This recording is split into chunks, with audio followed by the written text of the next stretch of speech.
Hi guys, welcome to episode 2 and beginning of the crossover between YBTC and AP Chem. Today we're going to be talking about electron configuration. I started a crossover because, we learned the same thing. Both of us can benefit, so might as well teach both of you guys at the same time. So, as you guys may already know, we have a proton in the nucleus, or rather a positively charged nucleus, and we have negatively charged electrons orbiting around it. Now, electrons orbiting around the proton or the nucleus doesn't have the same energy levels. Some of the electrons are higher in energy than other electrons. So for example, let's make an atom with a 3 plus charge, so that'd be lithium. And then we would have two electrons in the lower energy orbital, and there's one higher up right here. The farther away from the atom you are, the higher in energy you are. And now each and every atom has a characteristic ordering of these electrons, and that's what electron configuration talks about. The electron configuration of an atom also greatly influences the element's chemical properties and has many applications in the real world, which is why we're learning this. So let's get started.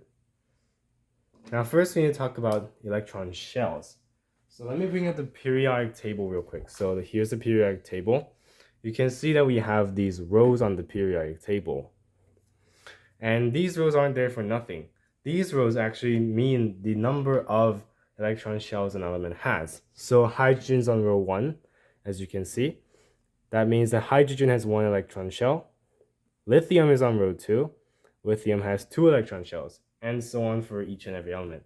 It's that simple. So now going back to this, we then get we get a bunch of shells that we need to fill out. Except each shell is actually subdivided into subshells. And these subshells are denoted by letters. So let's write the shell number on the side right here. So each new shell gets a new subshell to fill in. So the first subshell you get is S. Every shell has an S orbital. And then starting at shell 2, where shell 2 is slightly bigger than shell 1, you can fit in a p orbital. In fact, because the p orbital is large, but these shells can fit it, every shell beyond shell 2 and shell 2 included have a p orbital. Similarly, shell 3 and beyond have a d orbital, shell 4 and beyond have an f orbital, and so on. Except these 4 are the only important ones, as you will see, because, well, we never actually observed the g orbital at all. These are the only ones with practical applications, and it's the only ones we know so far. Now, to order these, you actually have to see a different way to approach it, because you don't just fill in 2p, 3s, 3p, 3d, and then go to 4s. It's actually a lot more complicated than you might expect. So you guys are going to have to listen to me very carefully right here. So let's order the electron shells like this.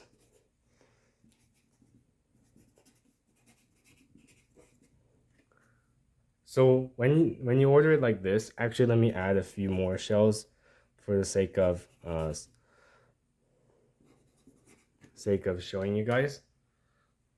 But basically when you do this, what you want to do is you start at 1s, you go down to 2s, 2p, and then you draw a diagonal. So 2p, 3s as usual, and you draw a second diagonal. So 3p, and then instead of completing the third orbital, you have to complete 4s, then go to 3d, and then you fill out the 4p orbital. So let's start with the practice problem. Let's start with a simple element. How about, let me pick an element here. Let's pick carbon. So this is carbon, it's in a vial, some nice black powder. And if you look at the periodic table, we have carbon right here. Carbon is number 6. So that means carbon has 6 electrons to put into its orbitals.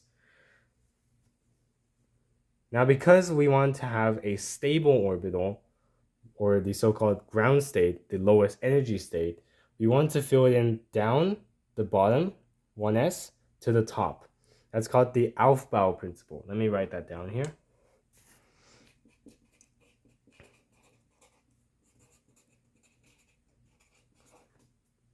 The idea of the Aufbau principle is simple. You start with the lowest energy orbital and then you go higher and higher.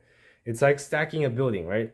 When you build a building or a cake, you want to start with the lowest layer, which has the lowest gravitational potential energy. And then you grab on the next layer, and then the next, and so on.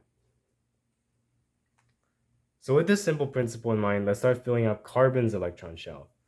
So what is the lowest electron shell, or rather electron subshell? Well, I already told you it's 1s. So we first start writing 1s. Now here's the thing we have to keep in mind. Because these subshells are different sizes, they can hold different numbers of electrons. An s orbital can only hold 6 and 2 electrons. P orbitals hold 6, d orbitals can handle 10, and f can hold 14. So even though carbon has 6 electrons that we need to put into an orbital, because the 1s orbital can only allow us to fill 2, we have to put the 2. So the 2 is written as a superscript. So this is how we're going to start the electron configuration. So going on to the next subshell, that will be the 2s subshell. We're going to go down, and then we're going to follow the arrows. So 2s2, right? The S shell again, regardless of which actual shell you're on, an S shell always handles only 2 electrons. Now let's go to the next one. The next one would be 2p. So let's fill up the 2p orbital. Now 2p orbital and any other p orbital can hold 6 electrons. But because these lower energy orbitals would rather be filled in first before the 2p orbital, you would only put the remaining 2 electrons on the 2p orbital. And there you go. That's the electron configuration for carbon. Now here's something else I really want you guys to pay attention to. So let me write neon's electron configuration real quick. So neon is Ne. It has 10 electrons. And if you do it really quickly, you have this. Now neon is an inert gas because its outer electron shell is filled. Notice how this outermost layer, the second orbital, since neon is in row 2, is completely filled with 8 electrons. This is the so-called octet. And this octet is what every element is going to try to fill in. So here's how I know it. S and P, not 500, S and P is 8. 8 is going to be your magic number, especially for the lower grade sciences. 8 is your magic number. And in fact, this 8 magic number is so important that it's going to influence the properties of every single element. We're going to talk about that next video when we talk about the periodic table. So now let's take this paper away and let's do a practice problem. So we have a fresh sheet of paper and let's try aluminum. So aluminum on the periodic table has, let's see, aluminum is number 13. Aluminum has 13 electrons that we need to fill in. So Al, 13 electrons. Now as a quick reminder, I'm going to show you guys the order in which we're going to fill in the electrons.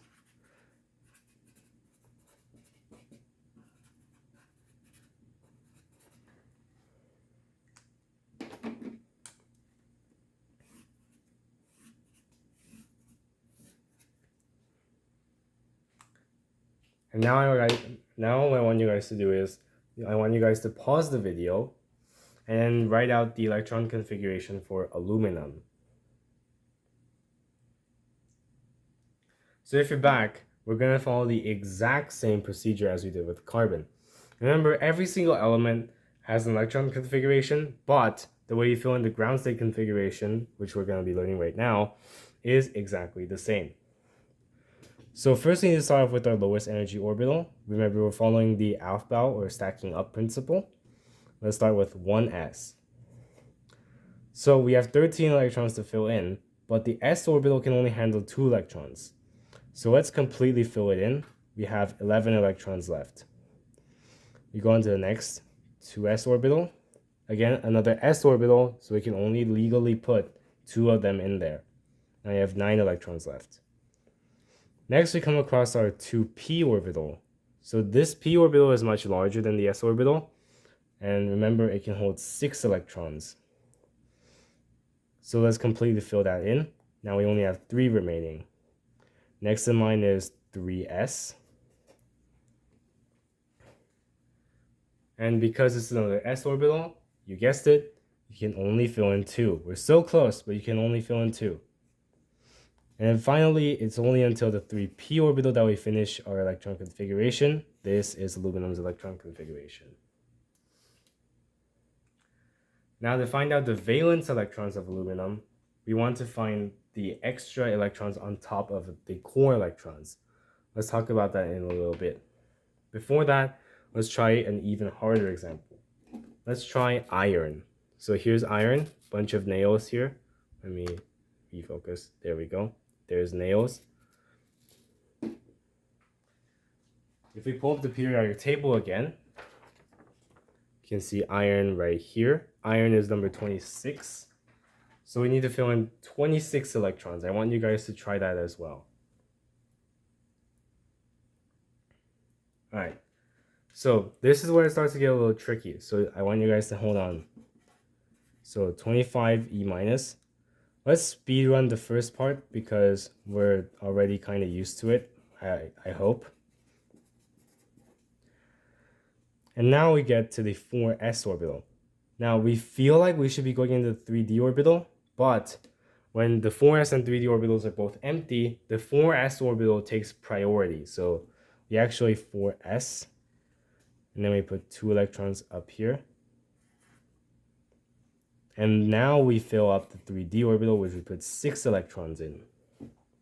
So this is the electron configuration for iron.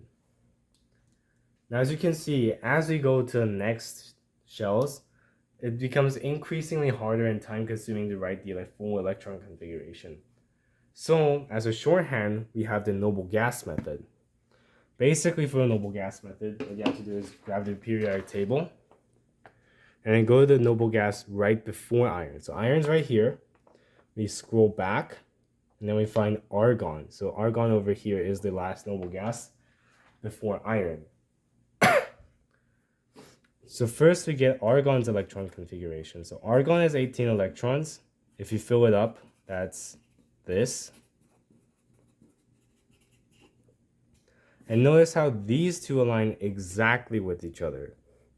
So the other way to write iron's electron configuration would be bracket, argon, your noble gas, and then the extra electrons, 4s2, 3d6. And now you can also very easily see these are your valence electrons. They're going to be the ones that are going to be most involved in chemical processes. All right, so that means it's all pretty straightforward. Well, this is where I show you the exceptions to the rules. Now, for both AP and I'm assuming for lower grade chem as well, there's going to be 5 main exceptions to the Aufbau principle. Those guys are namely chromium, copper, molybdenum, silver, and gold. Now, why those 5 elements? And the answer is actually quite simple. So let me write chromium's electron configuration real quick. So let's use the noble gas method just because I'm kind of lazy. And now if you see it, you can see that the d orbital is almost halfway full. Remember, a d orbital holds 10 electrons, and chromium is right at the halfway mark. If it had one more electron, it would fill it in. The problem is that the half-filled orbital is actually more stable. It grants a little extra stability to have a perfectly half-filled orbital. So chromium has to answer a question here. Should I promote this 4s electron into the 3d orbital so I can get that half-full configuration? Or should I just keep it there because the extra stability is not worth it?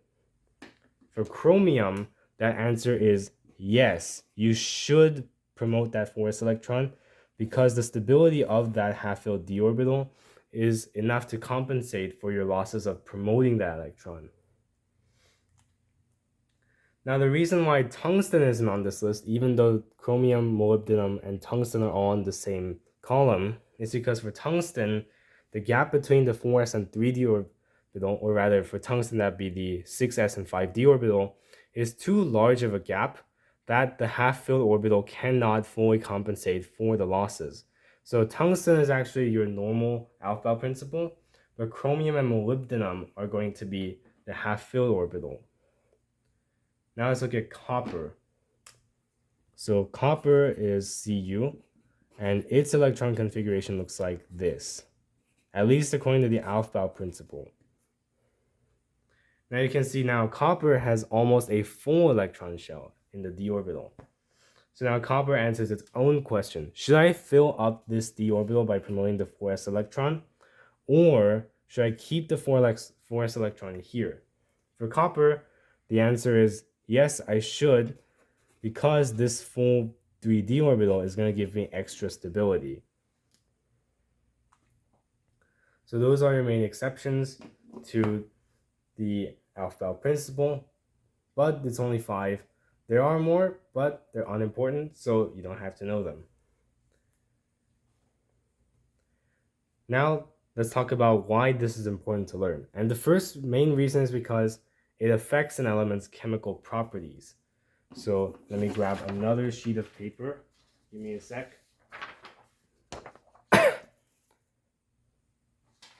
And now let's grab the periodic table again really quickly. So let's look at chlorine right here. So chlorine's right here. Let's fill up its electron shell.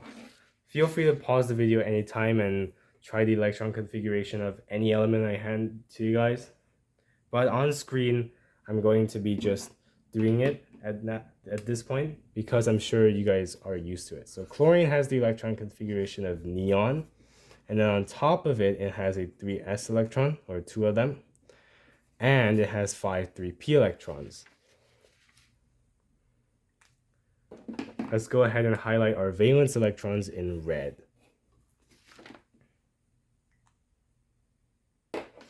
Now remember when I told you that S and P totaling 8 electrons is very, very important? Well, if chlorine had 1 extra electron, it would be able to fill that octet. Here it has 2 plus 5, only 7 electrons.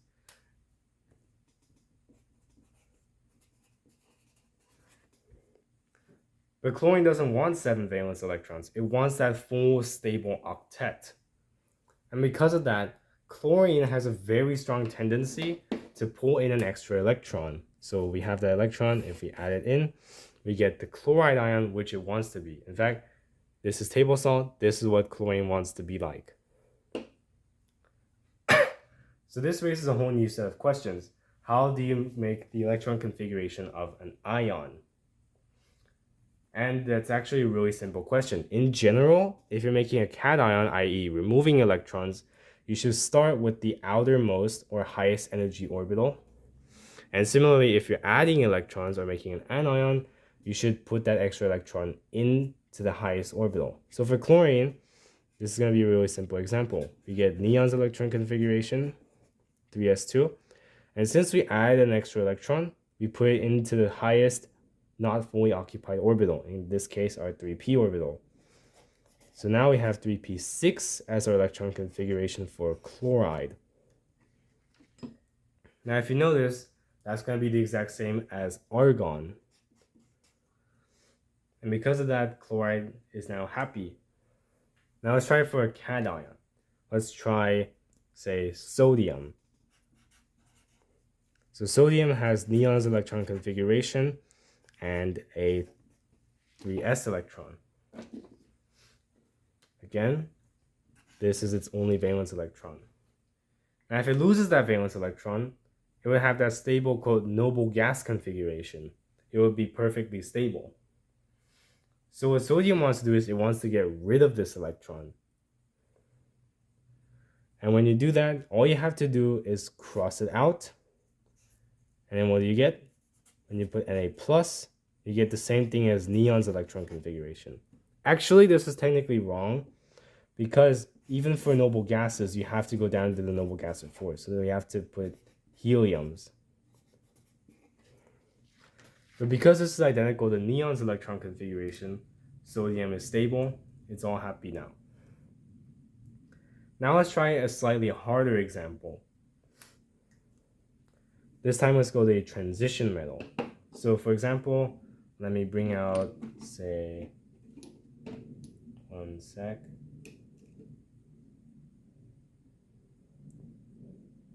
Right, let's bring out manganese. So manganese is a transition metal.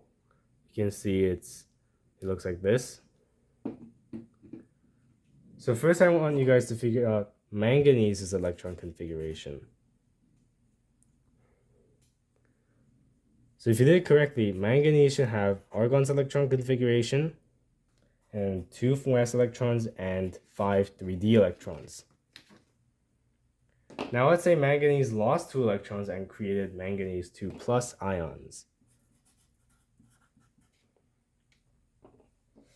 Now for reference, a manganese 2 plus compound would be manganese 2 sulfate.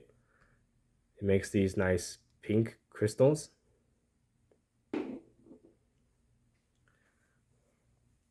But when you're taking away electrons from a transition metal, or actually also applies to lanthanides, you actually get rid of this 4s electron first. So manganese 2 plus actually has argon's electron configuration and 3d5. The s electron goes away first. That will be the only exception to when you take away what's technically not the outermost electrons.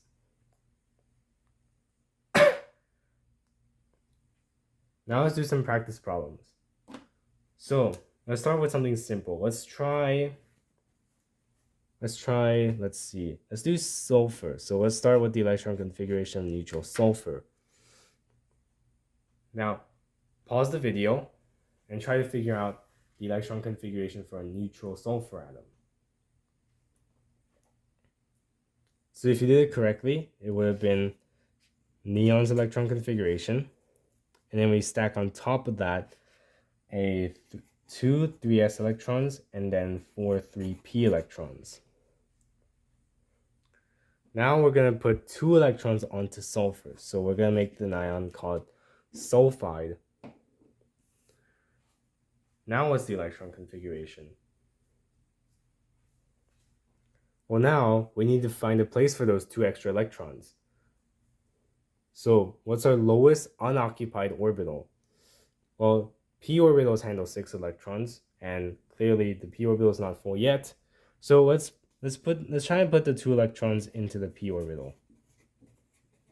So that would mean 3p6 is going to be our new electron configuration. And there you go. That's the electron configuration for sulfide. In fact, you can see it gets that beautiful octet. Remember the words octet. It's going to show up every single moment in lower school chemistry. It'll show up a lot in high school chemistry. It shows up quite often. Now let's try something else.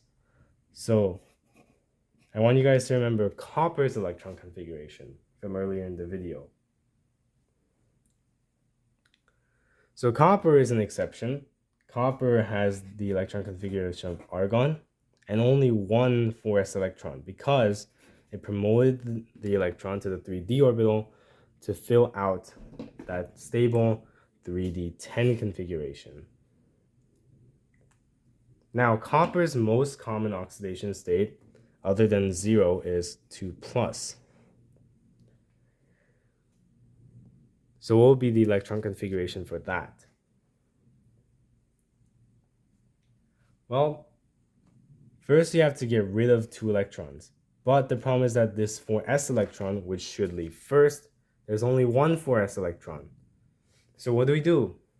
Well, in that case, we do the only most logical thing to do. We take it off of the next highest energy level.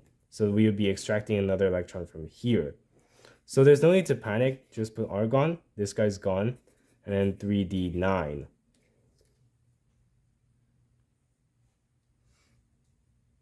So now let's talk about quantum numbers, which is the slightly faster way or another alternative way we can write an element's electron configuration. Not really electron configuration, but a way to identify each electron in an element. So let's grab a new sheet of paper. I'm aware that this is a lot of papers. So the first main number you should know is the principal quantum number.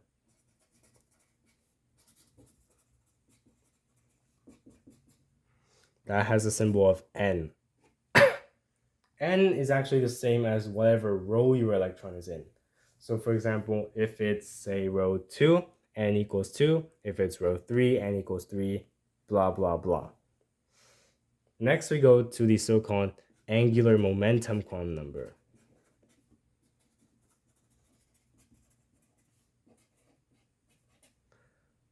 It can also be called the azimuthal quantum number.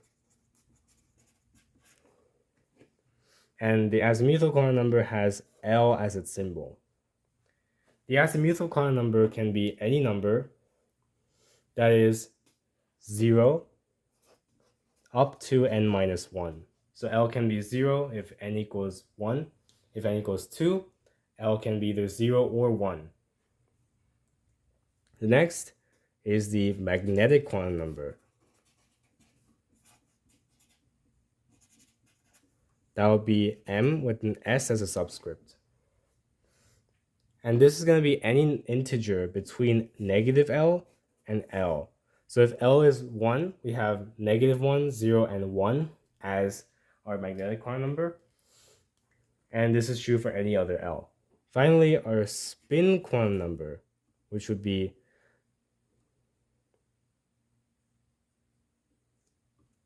MS. I think I screwed this one up here. Yeah. So this magnetic quantum number is ML instead. Spin quantum number is the quote-unquote spin of the electron. You don't need to know this very well unless you're going into quantum physics. But the spin quantum number of an electron is only plus or minus 1/2. You can't have any other. Now, how does this relate to electron configuration? Well, it's because L equals 0 is actually an s orbital. If L is 1, that's a p orbital, and so on. That means that since each kind of subshell can handle 2 electrons, that means that an s orbital has only ml equal to 0. That means that each one can handle 2 electrons with plus and minus 1/2 spins. So let's do some practice problems. Let's choose a lithium atom, and we want to know the quantum numbers Qn that govern its only 2s electron. So let's try. So because we have a 2, n is equal to 2. So now we have to decide if it's an s or p orbital. Thankfully, I already told you s, so L equals 0. L can be any number from 0 to negative n minus 1, so L can be 0. Now what's ML? It can be anything from negative L to L. Our only option is 0. And finally, our spin quantum number, MS. It can be plus or minus 1/2. We don't know, so there we go. That's the quantum numbers. Now, a very important thing to know is the Pauli exclusion principle. So this is how you spell it.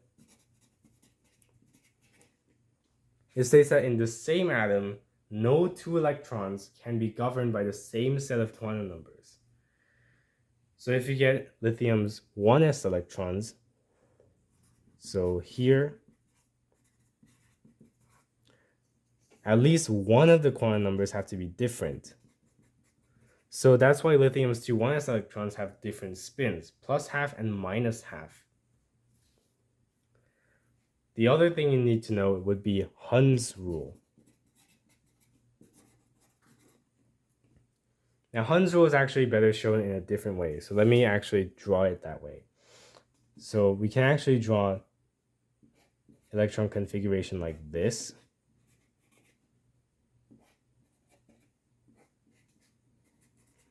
Now this makes sense. This is the energy order. This is the shell order. And then this reflects on the different magnetic quantum numbers that each shell can have. Hence, the reason why it can have different numbers of electrons. Now what we do is we can fill it in. So we first start with an upwards arrow, then a downwards one, and then we continue. But when we reach the 2p orbital, we can fill in this one. And now Hunzo states that if you have a non-completely filled orbital and you're adding an electron, the electrons want to have the same spin, or rather different MLs. So the magnetic quantum number, they want it to be different first, and then you can force it into the same group right here. The reason is because if you try to force it in right here, there'd be more electron-electron repulsion. We don't want that. So we actually force it to go up like this.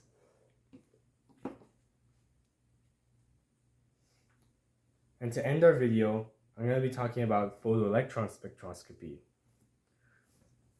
So photoelectron spectroscopy is rather easy. So let me bring out another sheet of paper. Yes, this is like the 5th sheet of paper I used today. It's a lot. It's a hot day too. The idea of photoelectron spectroscopy is that you have an atom. Okay, so let's give it a certain arbitrary charge. That's the nucleus. And then you have a bunch of electrons orbiting around it. Okay, so let's do it like that. The idea of that is that when you shoot at it with high energy light, and then you knock out an electron, then you can calculate the quote binding energy by calculating the energy you shot into it, and then subtracting from it the amount of energy the electron had.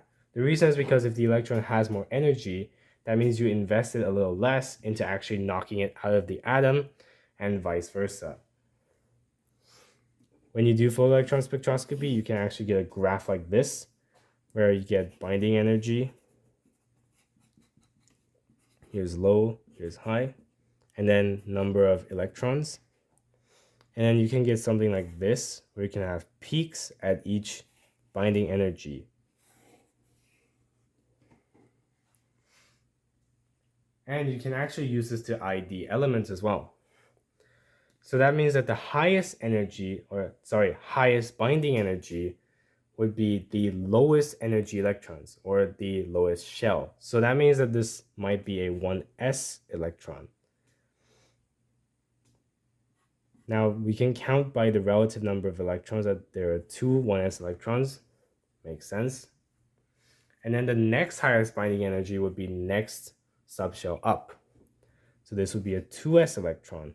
We have 2 2s electrons. Okay. And then we have this. Now each subshell actually has different binding energies as well. So this is going to be a 2p electron. You can see we have 3 of them. Oh, well, you know, this element has an electron configuration of 1s2, 2s2, and 2p3. That would be nitrogen if you look at the periodic table. And that's the end of the video. Thanks for watching.